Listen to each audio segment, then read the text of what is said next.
Mohon diingat adik-adik semua, tolong perhatikan, ini penting. Dah, tolong perhatikan, ini penting.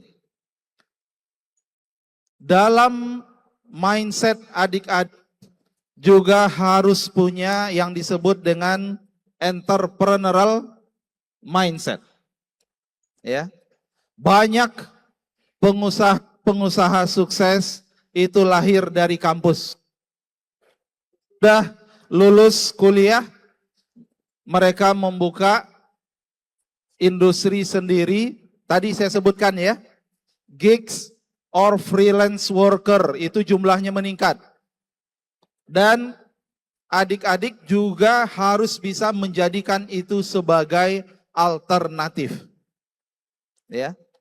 Banyak perusahaan-perusahaan startup baru dan ekonomi Indonesia itu ditopang oleh banyak UKM-UKM yang hadir.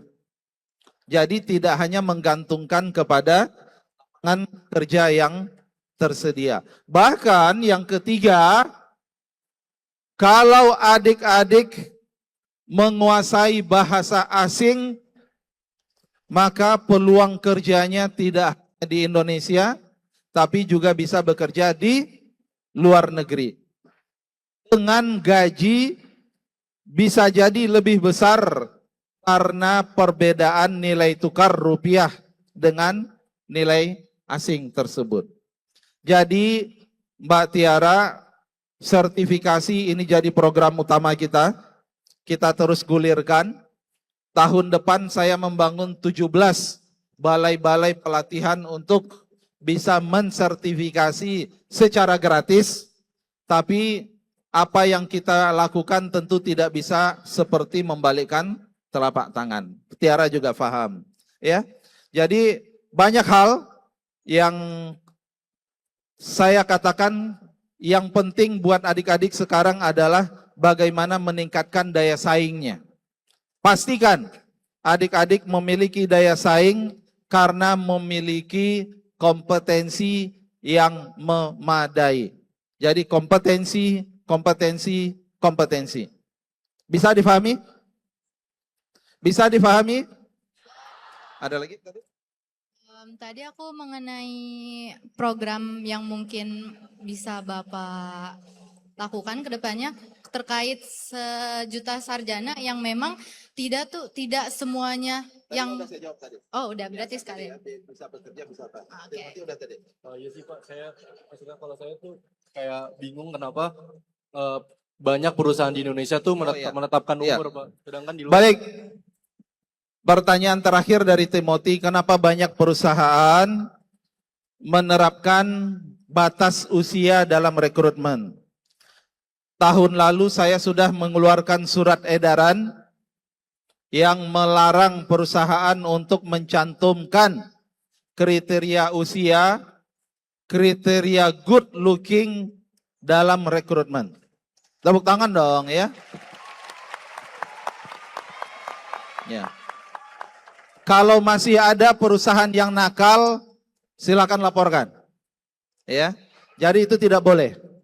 Yang kita dorong perusahaan untuk merekrut secara transparan, secara objektif. Makanya program magang nasional 150.000 orang gratis. Perusahaan itu tidak perlu bayar selama 6 bulan. Bayangkan, saya yang bayar ya uang saku selama 6 bulan. Jadi kalau di Jakarta uang sakunya 5,7 juta. Magang di perusahaan, tapi syaratnya sudah lulus. Dan perusahaan mendapatkan insentif yang luar biasa. Makanya tidak perlu lagi perusahaan itu ya nakal seperti itu, karena pemerintah sudah memberikan insentif yang luar biasa kepada mereka. Tapi kita minta mereka untuk menerima anak-anak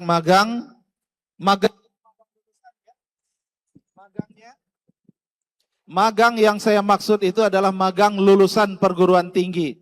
bukan magang mahasiswa. Jadi kalau magang mahasiswa itu di Kementerian Dikti Saintek, tapi kalau magang lulusan perguruan tinggi itu tanggung jawab Kementerian Ketenagakerjaan. Baik, itu yang bisa saya sampaikan, waktunya sudah habis. Sukses buat Tiara. Sukses Timothy. Ya, Kiran sukses ya. Dan terima kasih pada adik-adik semua. Sekali lagi saya doakan adik-adik 4 tahun lagi sukses, lulus. Dan bayangkan saat wisuda, orang tuanya bahagia, dan disitulah adik-adik bisa membayar kasih sayang orang tua dengan senyumnya orang tua saat adik-adik semua wisuda di kampus ini. Burung Irian, burung cendrawasih. Cakep.